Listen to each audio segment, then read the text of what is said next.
I effed up by giving my old sports car to my stepson, instead of my actual son who wanted it since he was a child.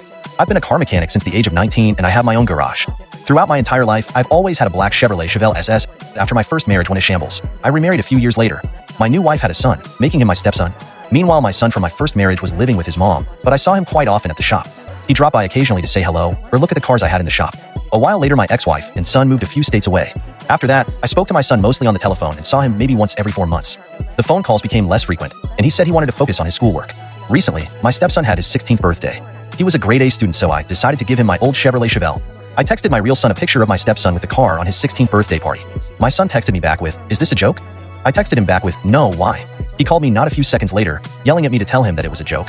He told me that I promised him the car when he was 10 years old, that if he did well in school I would give it to him. The part that made me yell back at him through the phone was when he called me a lousy father that didn't care about his real son.